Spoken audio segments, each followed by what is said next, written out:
Hello, everyone, and welcome to Hit and Hustle from IRSportsDaily.com. I am your host, Greg Flammang, and with me, as always, is Jamie Uyeyama, Mr. Jamie University. It is Thursday, December 18th.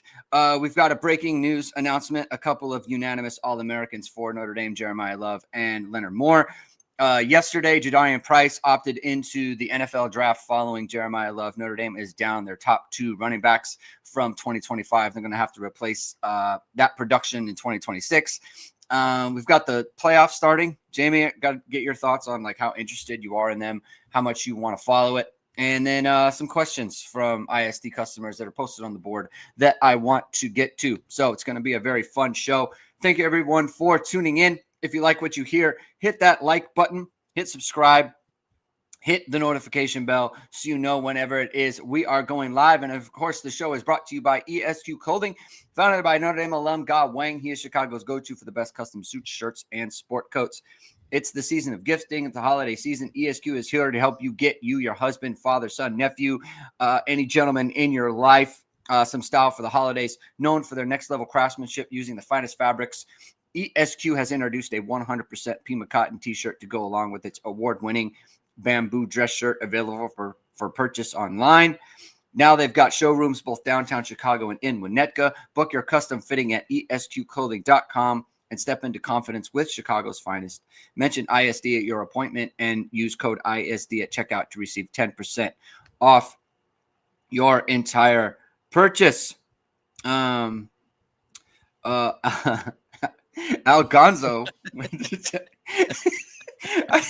I always thought Greg had a bit of a Max Bulla vibe. Now I think Max has a bit of a Greg Flammang vibe. I love that. That's what we're shooting for. Yeah. So I appreciate that. All right. Breaking news: Jeremiyah Love, unanimous first team All-American. He was voted by, I think it was the Football Writers of Association that went today. So he is unanimous first team All-American, as you would expect, as a Heisman finalist at running back. Obviously great for Jeremiyah Love, well earned, as well as Leonard Moore is another unanimous first team All-American. I think this is kind of underrated in my opinion. BMO did not get this. He did not get, I mean, he wouldn't have as a junior because he got hurt, but he didn't as a sophomore. And I don't want to say there was a sophomore slump for BMO at all. I don't think that's what it was. But I think Leonard Moore, it's hard to have a freshman season as good as his and then to kind of expand on that and become an even better football player, I think is very difficult. So for Leonard Moore, this is a huge honor. You know, I would say of all the unanimous All-Americans at Notre Dame, I'd have to look. There haven't been that many at Notre Dame. I think it's 37 and 38. Yeah. If I recall. How many of those are true sophomores? Good question. I regret not looking into that, but I can't imagine there's that many true sophomores that are unanimous All-Americans, not just at Notre Dame, but in college football, period. I mean, he's a superstar. Notre Dame's going to have him for one more year. I think an underrated part of his game is he's very, very good in run support. Like he not just the fact that he's physical, but he understands run fits and he's willing to kind of sacrifice himself in the run fit. And I think that's what kind of makes him, it separates him a good bit from Ben Morrison on that front. But just a little bit about these two players, Jamie. I mean, I think we've talked about Love and how he is an all-time great at Notre Dame. Yeah. And I think it's just one of these things now where and this was another like stamp along the way that kind of puts him there. And I think I believe you have to be not a unanimous, but you have to be a consensus All-American to be considered for the College Football Hall of Fame. Okay. And he is going to be like Jeremiyah Love will be in the College Football Hall of Fame. Like yes. He will be one day. That's a given. Obviously, he's got a chance to be in the Pro Football Hall of Fame one day too, you know, provided he stays healthy and all that. But I mean, just greatness, right? And then I think with Leonard Moore, the thing is about like to be this be at this level as a sophomore where he was obviously a Thorpe Award finalist, and you know, we've talked about how we thought Delane should win or whatever, but he definitely was number 2. Like he should have been number 2. Obviously Downs, and of course Downs won it. But that's the thing of like when you're looking at that, to be at that level where you're already there and considered that, it's just rare. It's rare air, right? Like there's just so few guys that are like that. I think of just recently of just someone who pops in my head was Brock Bowers at Georgia, and how when he was a sophomore, it was, I mean, he won the Mackey Award. I know it was like a little bit controversial because people thought, well, Mayer should have won it, but and Mayer was deserving, but you couldn't really argue against Brock Bowers getting it too. Right. That great. He was that great. Yeah. And, that great right away. And that's the thing with Moore. And it is interesting kind of comparing him and Morrison, especially because Morrison came out and said, and BMO probably going to be a scout later on. It's like just saying this guy's going to be better than me, and he has been. He's better than Ben Morrison, who had,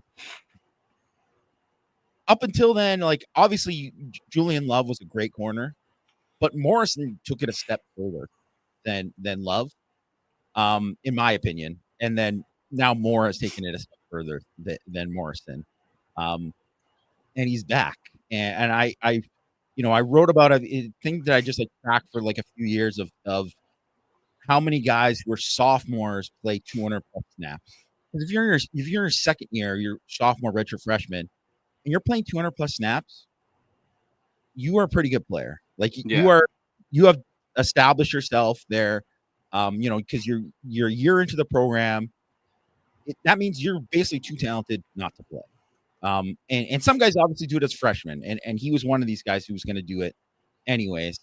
But to do that, like he's in this list of all these guys this year, and I challenge anyone to find a better second year class than Leonard Moore, CJ Carr, KVA, Tay Johnson, Bryce Young, Anthony Knapp, and Gerby Lambert.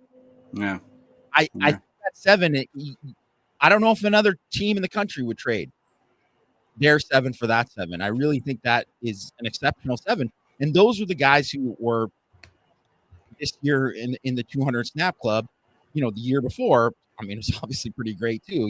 Cooper Flanagan, he was hurt this year, but he would have taken a big step. Jay Greathouse was hurt as well this year, but he was another guy who obviously a great finisher. Jeremiyah Love, Jordan Faison, Christian Gray, Adon Schuler, Drake Owen, Jaden Osbury, Sam Pendleton, who was the one guy who transferred, but obviously he played and he's starting at Tennessee, so he's a pretty good player. But there's a difference there between Moore and all those guys. Like to be that at that level as a sophomore, I just think it's so unique, and it's truly special. And that's why too, like he went into this season being hyped as the best corner in the country, and he delivered. He delivered. Yeah. He was that guy, and he's going to go into his 3rd season as the best corner in the country. So I just appreciate him while you can. I think that's the main thing for Notre Dame fans. Yeah, and it's kind of like, a guy's good. Like players don't like to come out and talk about someone who's younger than them when they're already good and be like, he's going to be better than me, and then it's like they're right. So that's, I mean, good, like you said, good scouting on the part of Ben Morrison. So it's great for Leonard Moore. It's a well-deserved. It's kind of one of those, like, no one has any problem with it type of thing. Very uncontroversial. So good job for him. That's another one in the belt loop for Mike Mickens in the secondary, because someone who wasn't super, I mean, he was highly looked at, but I mean, a lot of Texas schools didn't offer him, and he was from Texas. So yeah. Jadarian Price off to the NFL. Not unexpected. If he's been talking about the number 2 back on some boards, like that's a no-brainer go. Rushed for just under 1,700 yards in his career. 24 touchdowns from scrimmage to match his jersey number. 27 total touchdowns. He had 3 kickoff return touchdowns as a player as well. He's earned All-American honors as a kickoff returner this year. One of the best in the country. So the conversation has been going around in terms of running back duos in the history of the program. I think the only one that you could really come up with that matches is Bettison Brooks. in 92. That's what I was thinking. And it's a little bit difficult because of the style of offenses then. But I think everyone kind of knew, like, Bettis as a fullback comes out as a junior kind of thing. Like, that's the sort of thing that happened in 1992. Like, true fullbacks came out as juniors in college football, right? Like, that would not be a thing today. But it just the quality of player. It's less so numbers. It's the quality of player. I think that's it, right? In terms of the modern era, it's Bettis and Brooks. Bettis is a Hall of Famer. He top 10 pick. Yeah. Obviously Brooks was a second round pick. I think you're looking at Love. It's a different era for running back. So he might not go in the top 10 just because, but he still might go in the top 10 because he's that good. So that's like, and for many people I've seen, Price is considered RB2 in the class. Yeah. So that means he's probably going the second round. So, you get another guy who's going to be a top 10, top 15 pick in a second round. It's like pretty much the same. And obviously they're different kinds of backs, but, and that was a different era because they weren't like, airing it out the same and all of that. But,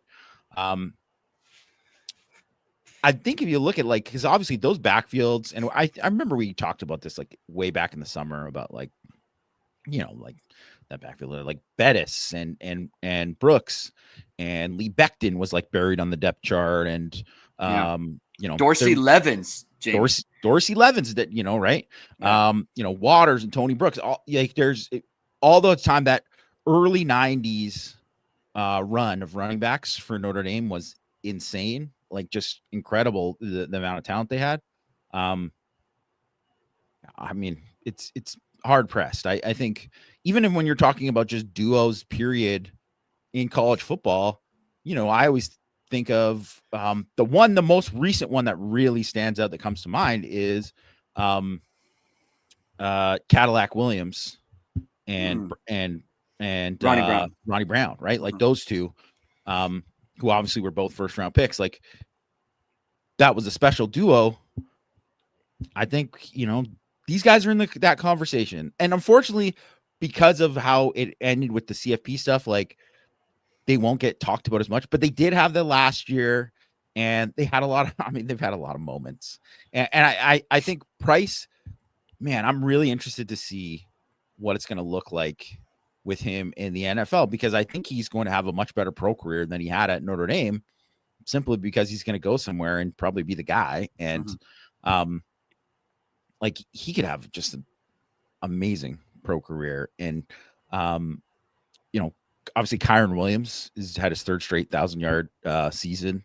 Yeah. He already got paid. So he's, onto his second contract. That's great. Then you got these guys following him up. It's like first time in a while where Notre Dame's like kind of putting those backs in the NFL. Was it you? I think it was you who we had this conversation about. There's players in the NFL who are at kind of like premier, like safety, right? Like they have so many safeties. And I think it's kind of the golden age for Notre Dame. Cause I think back in the day, and when I say back in the day, I mean like 10 years ago, 15 years ago, it was like Notre Dame's got a bunch of players in the NFL, but they're like filling out rosters. Yeah. Where now it's like they've got frontline guys in the NFL. All Pro Bowl guys. Pro Bowl, like Kyron Williams, Kyle Hamilton, Alohi Gilman, Harrison Smith, obviously. You've got Cole Kmet. You've got just dudes like Drew Tranquil doing things for like starting linebacker for the Kansas City Chiefs. Quentin Nelson. McGlinchey's having a very good year for the Broncos, by the way. Aaron Banks is a starting guard for the Packers, right? Like it's just Joe Alt, before he got hurt, was having a great year. He was like he is the key to their whole team. That's a great point by you, Jamie. Julian Love. Another guy. Just Xavier Watts. Watts is having a great year at safety. Yeah. So it's Notre Dame's got a bunch of good players in the NFL. They're frontline guys who you talk about all the time.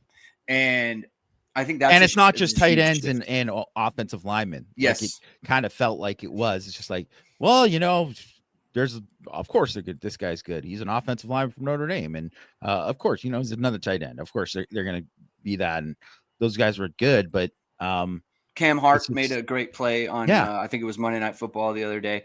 So I mean, look, it's like starters. They're starters. Like he's a starter, right? Yeah, Gilman is a starter. Like these guys are starters. Yeah. And I think too, like when obviously as we go on, like a guy like KVA is probably going to play in the league forever and be a stud and all that. Like there's that, like Bowen and you can see all of that too, right? Where and obviously there's guys like Maris and JD Bertrand who aren't maybe on the level of those other guys, but they're still like in the league and I think they're going to play, like they're going to get to their second contract. And that's the thing. If you get to your second contract, it like, man, it's a career. Like you've done well.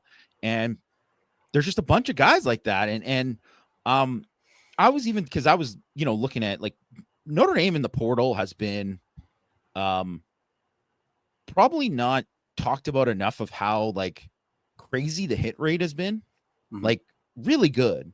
And obviously not a ton of guys who are frontline guys you'd say are home runs, right? Like you'd say, I would call Riley Leonard. That's a home run, right? Like that's a home run. Yeah. I mean, I would call Malachi Fields a home run. I'd probably call JJB, like Javonte John Baptiste. Like if he's not a home run, he's a triple, like that was a great addition. But a whole bunch of other guys, like, I don't know if you're going to call really like, are you going to call Jordan Clark or Thomas Harper? Maybe that's strong to call them. They're at least doubles. There's a whole lot of doubles. For what you expect, I might call him that. Yeah. Especially Jordan Clark. Yes. I mean, if he's on this football team, like they are, if they are 11-1, if he's at the very least, if he's on this football team, that's a home run to me. Well, and the thing is too, is there's really only been two guys. I mean, three, I guess you can count if you want to count Devin Ford but he wasn't brought in to be somebody that more than he was. Right. He was brought in to be just depth. He was a late addition. Yes. And he was just a depth guy. You weren't expecting him to be more than he was. And he just kind of filled his role. And he was like a good, program guy, whatever. The only guys like Caleb Smith, obviously the Virginia Tech receiver who, didn't make it through to spring ball. Yeah. And, Antonio Carter, who never played, right? Everybody else at the bare minimum, a contributor. So like, and most of them starters and pretty good, like not guys like you would say, oh, Bo Collins maybe wasn't like, front line. I mean, he scored a touchdown in the, the Sugar Bowl, right? Like he made plays that helped them during the year. So that might be a guy that I don't think you could call, maybe you call that a single or something, but it's a hit, like Devontae Smith, obviously he was injured, but when he played and was healthy, he was good. Like he was a good player. He was a good starter. And obviously even if you're going to say like Noah Burnett, you could say, well, because he got hurt, whatever. He kicked well before he got hurt, so even that, you can't even say that's a total whiff. Maybe Brandon Joseph was the guy because people had high expectations and he didn't even come close to living up to it. But, Will Pauling, Jared Dawson, Elijah Hughes, Jaden Harrison, no one was like, this guy's going to be the starting thought. They're like, yeah, this guy's going to be like offered value on kick returner. He's going to make some plays here and there. And that's what he did. He was the last guy too. He was another late kind of portal guy. He was after Bo Collins and Chris Mitchell. I mean, Chris Mitchell, you could say like probably from what they expected was kind of a miss, but I mean, he started, right? I mean, but he wasn't started like and he wasn't a zero. Yeah, he wasn't a total zero. And the thing is like, I mean, I go and I look at a bunch of these teams and they bring in these guys and they think they're going to be this and that. There's a ton of whiffs in the portal all the time. And at big programs all the time where it happens, right? Like there's all these guys that, I mean, Georgia, for example, has gone guys that they thought were going to be big time receivers.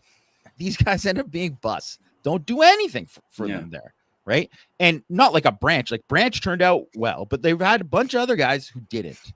And it's just one of these things where that I'm kind of and I guess it's totally pivoting, whatever. But like I'm interested in because they found a lot of guys, I think, that were good program fits. You know, and they did, take some big swings, and, they landed a few of them, but it was a lot of program fits. So what's going to be the approach for Mike Martin and what they get there too? Because I think you're going to get some, obviously, they'll get some program fits, I'm sure, right? Because you're going to be smart about it, but you're going to try to take some big swings too. And I'm interested to see that, because I mean, there's guys like, technically, Chad Bowden was in charge of that, like getting guys in the portal. How much of an influence did he have in actually getting Will Pauling to Notre Dame compared to Mike Brown and Mike Denbrock and Marcus Freeman? Right. Yeah. So it remains to be seen. I mean, obviously they can make a swing. I mean, the Nick Marsh thing is like, that's interesting, because you're up against SEC schools there, and usually that's not the case. So that's going to be something interesting to monitor there. It's just like I'm putting together, like they made the announcement, and I just put together just some clips of Jadarian Price just to kind of show, like, all right, this is a good football player. And I'm watching him, and it's like you're watching, there's been a lot of stuff going around about Jeremiyah Love. It is such an embarrassment Notre Dame isn't playing tomorrow. It is just an absolute disgrace to the sport. Alabama stinks, man. They stink. I know. They are awful. God, what a disgrace. Like, all these people, like, talking about, resumes and this. Man, look at these guys, bro. You don't want to watch these guys? You don't want to watch Jeremiyah Love and Jadarian Price? You don't want to watch that? You're just, no, we're not going to do that. We don't want CJ Carr because Notre Dame's not in a conference. It's so embarrassing. Oh, God. Alabama. Freaking Ty Simpson might be hurt, his back. They're going to score 3 points tomorrow. Anyway, we can move on. There was a question in here about Devin Tompkins. Let me find it. Someone mentioned Devin Tompkins earlier in the chat. I apologize. I can't see it. But there were a couple other questions Matt McCarthy brought up. Get 2 starters at D tackle. Mateen, I'll just say Mateen, Ibaragba, and John Walker. They're going to go all in. Might as well get 2 of the best weak side defensive position. What do you think of Tompkins? We were kind of texting about this when he went into the portal. You were surprised. I don't know about surprised. We don't know what USC's situation is, but he was a good player for them. Is he someone that you think Notre Dame should go after at D tackle there? Yeah, I mean, I think he would be a guy that would be worth going after. Like, I think he's a pretty good player. And I said in our chat that he's kind of like a Jared Dawson-ish type, I think. But I mean, what is funny about it is that I saw, like, I read, whatever. I don't know how accurate the intel is, because the person the person throws out some stuff, whatever. I'm not going to name names, but this person was throwing out some schools that were going after him. And I was like, how accurate is all this or whatever? But he mentioned it was basically like Alabama, Oregon, and I want to say like Ohio State or somebody, whatever, another blue blood, maybe Georgia or something. Well, could it be Georgia? I mean, that would be shocking if it's Georgia, actually. I don't think they need to go for D-tackles. But it was big schools. It was big schools, which just shows you too that how desperate people are for defensive tackles. Like, because he's a good player. He's a good player. Don't get me wrong. He's a starter. He's a multi-year starter there. He was by far, I think, their best defensive tackle. Probably the last 2 years. Definitely this past year. Probably the last 2 years. And I like him in general, but he can move to the point of attack. plays a little light, I think. Good, one gap kind of penetrator guy, but not maybe like the best run stuffer guy. And also, I mean, I think if people watch the Notre Dame game, you saw like those D tackles got moved. They all got moved, right? So he's a guy who got moved, and he's got moved 2 years in a row. So, and when you get deep into it, you're like, well, those are the kind of guards you're gonna have to go against. You're gonna have to go against Billy Stroud. You're gonna have to go against these kind of guys when you play against the real guys. Like that's what it is. So, do I think Notre Dame should go after him? Like probably, because they could use some guys at D tackle, and at very worst, he's probably like he's in the rotation. He's playing a lot. But do I think he's like the answer to all the like? So Matt McCarthy's asking about try to get 2 starters at defensive tackle. Like,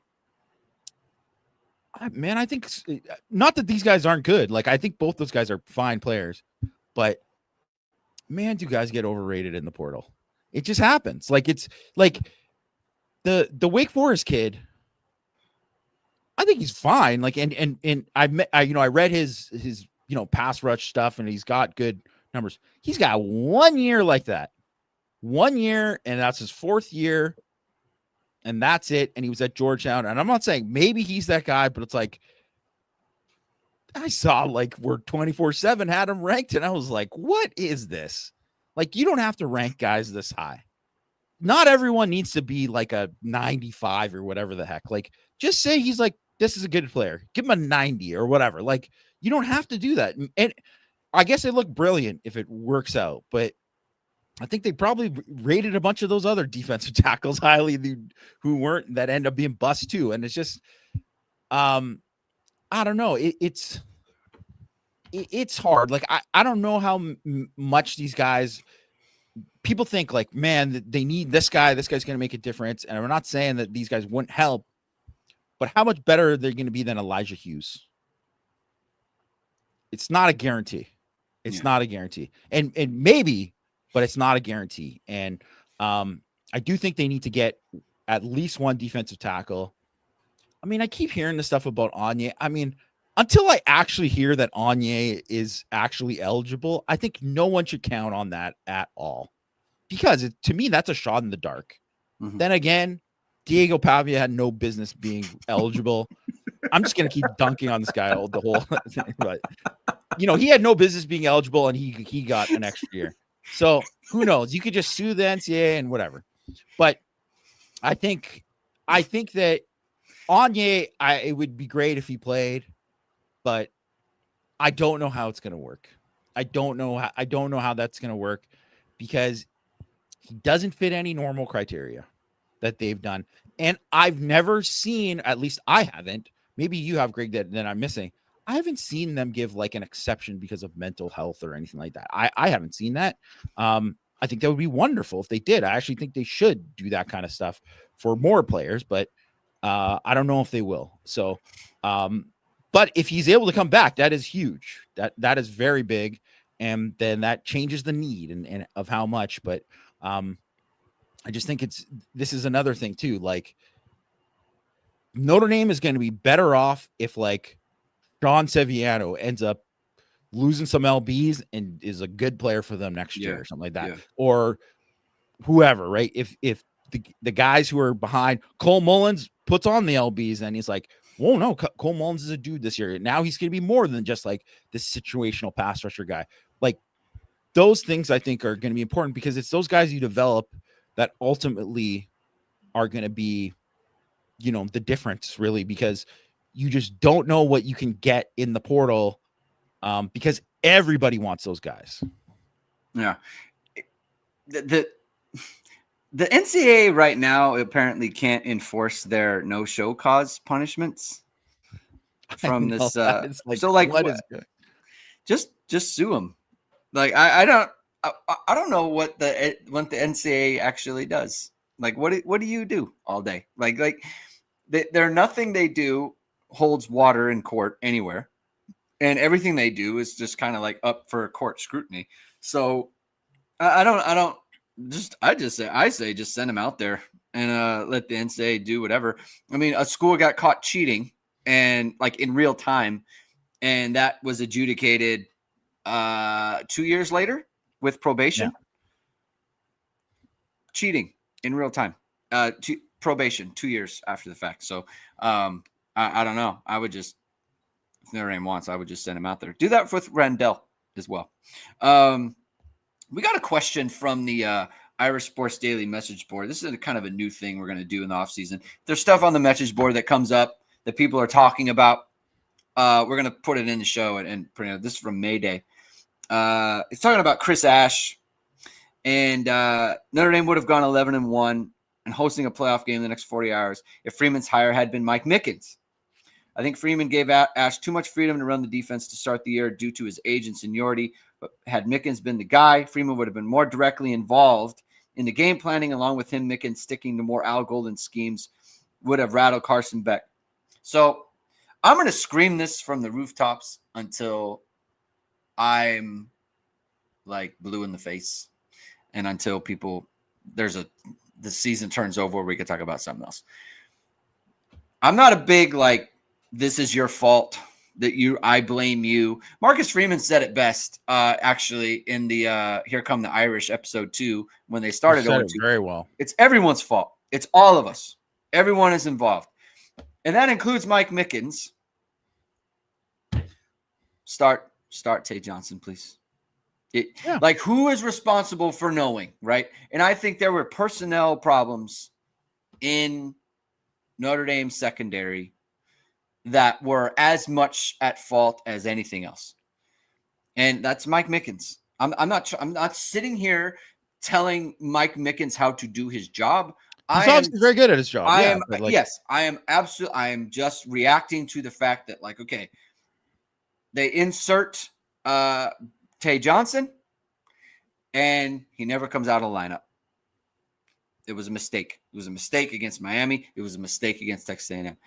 They have Carson Hobbs splitting snaps with Devontae Smith in the opener. Then he played every snap at nickel in the second game against Texas A&M. It obviously went how it went.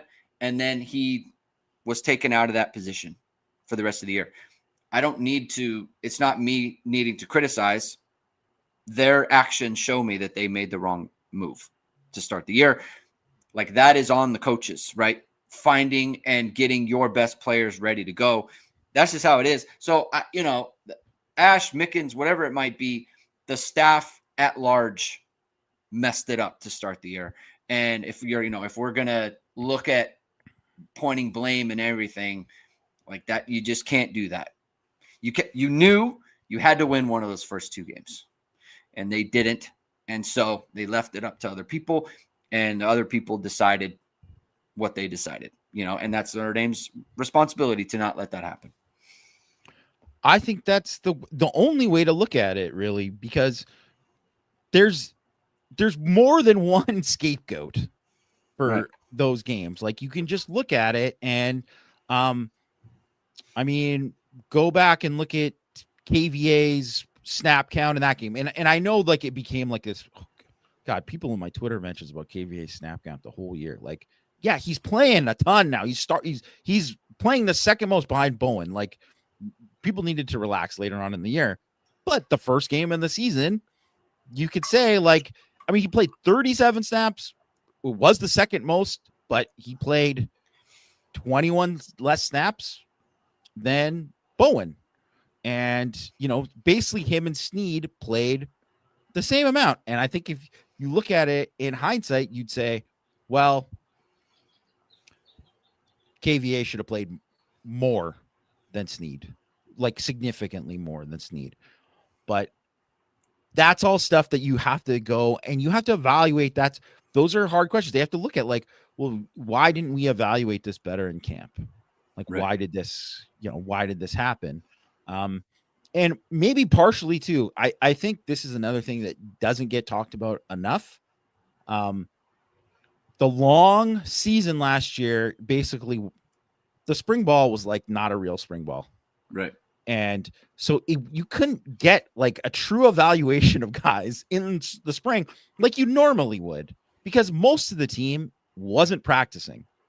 And I get it. It was probably the best idea for those guys who played the long time, but it wasn't good for evaluating your roster and knowing like which guys should be starting and this and that and whatever. So, because the O-line isn't there half the days or whatever and all this kind of stuff. So I think there's just a lot of that where in hindsight, you can look at different things. Justin mentioned about it just wasn't a good time to transition a new defensive coordinator with those being the first 2 games. I think that is a very fair point, And that's the thing. It's just, you wouldn't want that to happen. But it's not like Chris Ash is blameless, right? Like, obviously you can look at it because he should have done better in that game. Mickens should have done better. You could say Max Bullough should have done better. You could say all of these things. Obviously, people blamed Mike Denbrock for that game, even though they should probably blame the offensive tackles getting their butts kicked more. But it is one of those things where, but also too, I never hear anyone talk about how Anthony Knapp couldn't finish the game because he was like dying, like he was just like overheated and getting IVs and stuff. And that's something you can't prepare for. And how much was him just getting, his butt kicked because whatever, because that wasn't the rest of the year. He did not look like that. He was great the rest of the year, really. So I think it's one of these things where there's too many things you can point to in that first game. I get it, because there's so many people on the board right now that are like, man, if this and whatever or that. And it's like, well, none of those reasons are why Notre Dame didn't get in. Yeah, I understand they lost the first 2 games, and if they would have won one of them, yes, they would have been in. But we know the reasons why they didn't get in. Like the committee worked against them. So it's not that, like, you wouldn't even be talking about any of that if they were in. Right. And they played good enough to be in. So it's just, it is what it is. It is unfortunate. And like, I don't remember. I think it was the ACC that decided that Miami was going to be in, the opening game of the year. I think that was something Notre Dame didn't want, but it's not their decision. The ACC decided for them. Like, I mean, there were so many things that I challenges that didn't have to be there, right? Like, what other team, like you just said, they didn't really have a spring. They couldn't really evaluate. And then the playoff team, the team that went the furthest, had to play 2 straight games on the road against Miami, and then coming back against Texas A&M. Like, that wasn't great. At the same time, like, Ohio State opened with Texas, like, that's difficult. Obviously, that was a home game, right? So it's a little bit difficult. But it's just like, you just have to deal with it, right? It has to get done some kind of way, and it wasn't. And so I don't want to blame. I'm not a big, like, it's this guy's fault, it's that guy's fault if they had done this. Like, I don't like to do that, just because there's so much that goes into these things. You could just catch an extra point. You could extra point snap. You could do that as well. How interested are you in these playoff games? I mean, I got to be honest. I'm not totally interested. Not as, definitely not the same as last year. I mean, I'm gonna watch, but I'm not gonna watch it in a way like it's for my job in the same way that I was doing it last year. Not even close. Like, and I'll say this too, like, for the outrage of the people talking about, if there's still anyone out there outraged that Notre Dame opted out of the bowl, oh my God. And I realize it's better quality opponents, Notre Dame and BYU, than USF and whoever they played or whatever it is. But oh my God, is the football bad in some of these bowl games? Because coaches are gone, players are opting out, teams are in the portal.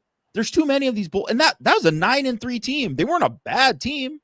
Like, they beat the crap out of Boise State to start the year. there's a lot of different stuff there where it's like, I don't know how, like, the playoffs is obviously going to be a higher level, and it's so, I mean, I like watching good football. Is going to be a lot of good football. But it's going to be interesting because now it's like you're almost like rooting for the games to get over. So then it's like, well, let's see who's going in the portal from these schools. Like that's honestly how I'm kind of watching some of it. Like the A&M and Miami game, it's going to be interesting. I'm interested in the game, but I don't like, I just kind of feel like, well, I don't see either of these teams winning it. So how am I invested in it? And there's Bruce Feldman, that piece where he talked to all these people about like, you know, who could win it or whatever. And it was like, basically they said it was like Ohio State and Georgia were like way above everybody else. Like they didn't even give Indiana actually had a small chance compared to whatever. And I think some of that is bias because of like, they don't have the same talent depth wise that you would probably have from those other schools. But I don't know. Like I'm going to be more interested, I think, once they get down to the next set of games, right? Where the quarterfinals, because I just kind of feel like there's going to be some like SMU Penn State-ish type games. And obviously the two, would it be fantastic? Hey, be awesome. James Madison does something, whatever. Like that'd be great. Do I think it's going to happen? No, I don't think any of that's going to happen. Hollywood Smothers into the portal. Well, there you go. Should Notre Dame go in? I mean, I would reach out. I think he's a good player. No. Should Notre Dame go in? That's what I'm asking you. Not like go in and absolutely. Should Notre Dame say we are going to have you on our roster next year? We're gonna do it. I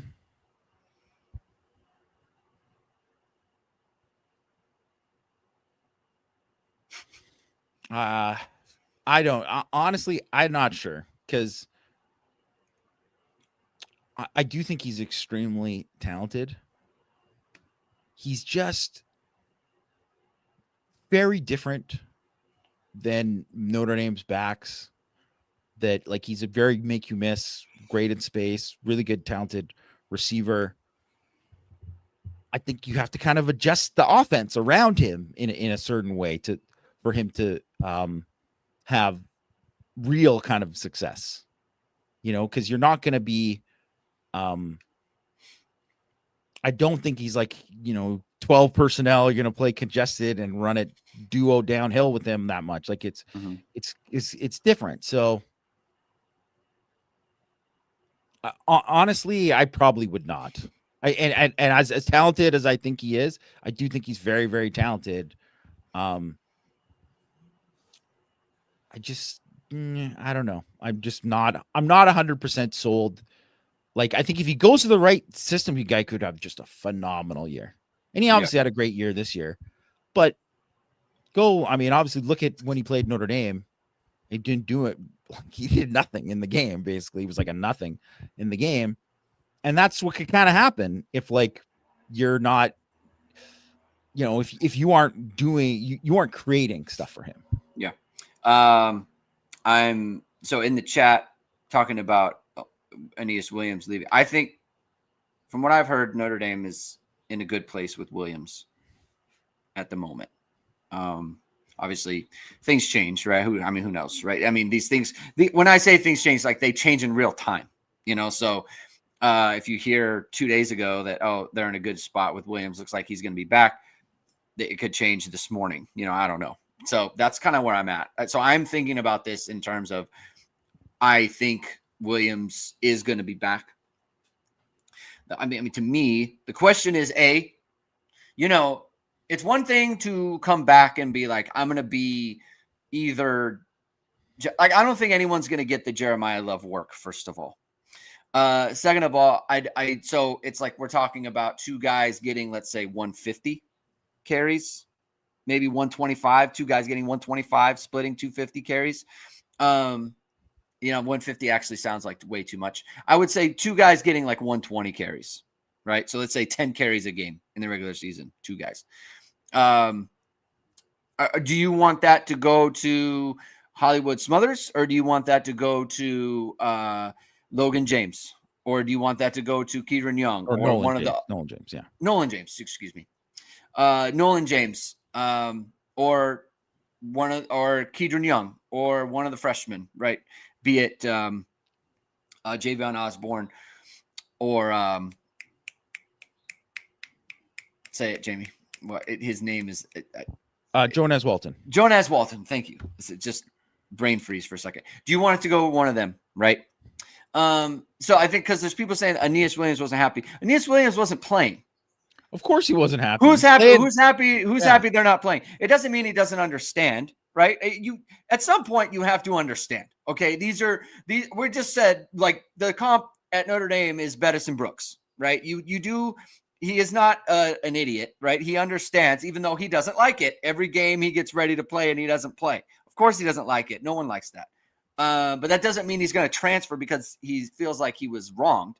He understands. So that's that situation. That's the question, right? Is do you want the carries to go to Hollywood Smothers, or do you want the carries to go to Nolan James, Ge Young, etc.? Yeah, I think, and someone asked about the Rajon asked about the culture, right? Going to the too often can affect culture. Well, I mean, Notre Dame hasn't even come close to going to it too often, and they've never gone to the portal for a running back. I mean, for a running back that they want to start, yes. I should say. Yeah, and I think it's also it's different too if depending on the situation of what you're in and like where you're at. Like if Aeneas Williams, say this was Aeneas Williams' freshman year this past year, and he didn't play the previous year, then maybe you view it a little bit differently. Yeah. Maybe you do, right? And you could go and get Hollywood Smothers, and I mean, people should be excited if they do. Like he's a very, very good player, but that is something when you already have a talented backfield. Like you have talent there. That they just went and they just said, that Jawan Sider, how he did it at Penn State and then how he did it at Notre Dame is he's a 2-backs guy. Mm-hmm. Mm-hmm. That's what he is. And you couldn't argue with his decision this year. Couldn't argue with it, really. You could say, hey, maybe was it a raw deal a little bit for Aeneas Williams? Sure. But you can't argue with the fact that, like, those 2 guys were studs, and it's like, you got to get them as many touches as possible. For 100%. Yeah. Can't argue with that. Now. Yeah, so, go ahead. Now, if you bring in Hollywood Smothers and you're bringing him in, you're bringing him in, he's one of the guys. So only one other guy is going to be that. That might change. I mean, that obviously could change what is going on with Aeneas Williams. And it could change how Nolan James sees it, like all of that kind of stuff. Because, Nolan James was going to want to play this year. Like all of those. I mean, Ge Young's going to come back and want to play. Like all of these guys are. And there's only so many snaps to go around. So, it's tough. I think when you recruit a position really well, unless you just think it's a no doubt just home run, and Smothers could be a home run. He could be. Mm-hmm. He was a very great player this year for NC State, but it's got to be like everything's got to fit into place there to do it, in my opinion. And it's just different, like where at receiver, where you look at, well, like if Greathouse and Faison, those guys are back, and those guys are established and they're there. Well, no one really. Gilbert has played, and obviously he's looked good and all that, but he hasn't established himself as a starter yet. So if they bring in somebody in the boundary, it's something where he might not be happy about it, but he would at least kind of understand, like, they're doing it because of this. Right. So, And I don't know how the running back room would react. I don't know. It's just one of these things. It's harder to when it comes to skill positions and all of that. It's like, I always think it's like wild. Where like, I mean, I guess some of these Ole Miss, like they don't care. Like they're just bringing in 3 quarterbacks a year from the portal, and LSU will probably bring in multiple. Some of those guys are not going to play. Only one guy's going to end up playing, and the rest of the guys are going to be unhappy. Yeah. So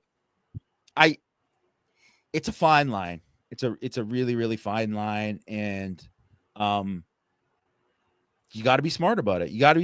It's different at DB. You play so many DBs, right?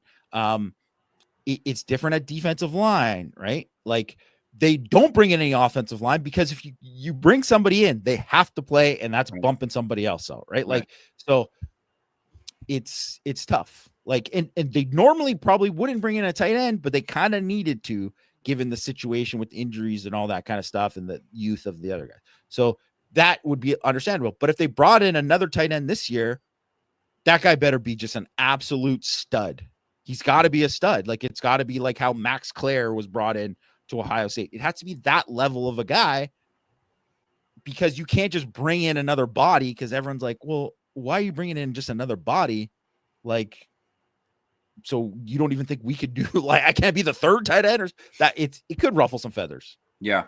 It just don't know how Notre Dame evaluates Smothers. You know, you don't know how Ge Wang feels about it. Notre Dame did play them, right? So they've got a lot of tape, you know, and look at, you know, Hollywood Smothers did not have a great game against Notre Dame. Malachi Fields didn't have a great game against Notre Dame, you know? Yes. And obviously that was something. So to me, that doesn't really, no, it doesn't preclude them from going. It's just like they've scouted him, you know, and they've got word on that. To me, it's one of those deals where, like, it's either we hear about it quickly and it's like, hey, this is monitoring, you know, or not. And if Notre Dame, if you don't hear about it in the next, like, I would say like hour or two, you know, like Notre Dame's linked here, then I would just dismiss it. But it does bring up a question, like, you know, we want Notre Dame to win a national title. Like, I think Aeneas Williams is great. Is he going to be the lead back for a national title team? I don't know if, like, that's my evaluation. Now, to be fair, like, you could look at Kyron Williams and say, is he a lead back for a national title team? And I think he could have been, you know. I mean, obviously there's, sure. But yeah, I mean, he's the lead back for the freaking LA Rams, right? So, like, I think he could be. So, like, yeah. So, but I think he answered that question, Greg, when he took 65 yards to the house of the first play against Clemson. Yeah, it's like, He's like, that's. But going into that year, you wouldn't have said that, you know. And so, no, there was a ton of questions there. Yeah. So I think that's the part of this that we kind of don't know, and only the staff can answer. It's very interesting, you know, and I think because of CJ Carr, and we talked about this on the last show a little bit, because of CJ Carr, and that window is 1 year left on that window. There's talk about Marcus Freeman, you know, that window. How long is this Marcus Freeman time? You really want to maximize this year because, you know, Matt put it on the board. He heard from an NFL scout that Notre Dame is going to have the best roster of the Midwest teams going into next year. And obviously that includes Ohio State, right? And that was specifically mentioned. That includes Ohio State. And you want to build on that advantage, and you want to continue to make that as good as it can be and as strong as it can be, because you want to bury teams, and you want to make sure, like, hey, we have an advantage, let's press it, you know. And that's where Notre Dame gets to go. To me, if Notre Dame feels like Hollywood Smothers is better than everyone in that room right now, then I say go for it. I think they need to err on the side of, like, hey, we went for it kind of thing. Because I mean, to me, it's just like that whole mindset. We're going for it on 4th down. We're faking a punt on our own 16 kind of thing. Like it's that kind of mindset. I'm not saying you need to be ridiculous, right? And I'm not saying if they don't go for Hollywood Smothers and they're wrong and whatever. I don't know their evaluation. I'm saying that needs to be their mindset, in my opinion. I can't disagree with that. I will say it's interesting because if you look at, say, I think of if we're talking about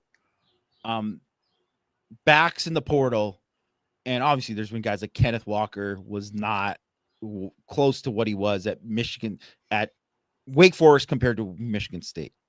And then in Michigan State, that was like, I mean, in that way too, it like overinflated everything that Michigan State, because I remember this early Mel Tucker, and it was like, oh yeah, they just got the magic sauce. It's like, nah, they just got lucky. Like they got lucky, and this guy was just way better. It wasn't like they were finding that Kenneth Walker every year. That doesn't happen. I think a great example, and he was obviously a great player at Georgia Tech, Jahmyr Gibbs. Great player at Georgia Tech, goes to Alabama, and then it was like, okay, well, now he's at Alabama, he's gonna be even better, and he just was because he's surrounded by better players. And you got to ask, like, whether or not that would be with Hollywood Smothers. I'm sure he would be better at Notre Dame than he would be at NC State. I know that. Like, their line's better, the quarterback's better, the receivers, every little piece of it. He should have a better year. Yeah, maybe I'm talking myself into it. You got to go for Hollywood Smothers. It just depends on the evaluation, right? Like we don't know what it is, right? So I mean, I think you have to think that he's an absolute, and you have to think he's a home run. Yeah. And just to kind of like back off my own point, it's like Jahmyr Gibbs. I don't need J1 Sider's opinion to know, like, if he's in the portal, you spend however much you need to get him, right? I'm sitting here saying, well, I don't know. I don't know what Notre Dame's evaluation is. Like, that kind of informs you, like, maybe this isn't the best thing since, sliced bread or whatever it might be, right? He's electric. I'm just saying, if I'm saying I don't know what the evaluation is, then maybe that's telling in itself, right? That it's not an absolute no-brainer because, like I said, Jahmyr Gibbs, I didn't need to, I don't need to be Joe Scout sitting up in the booth watching all 22 to know he's a stud and teams need to land him. So just sorry to interrupt, but just if people have noticed, there's a lot more guys this week going into the portal than there was, like, it was like, oh, the season's over. Why aren't we hearing stuff?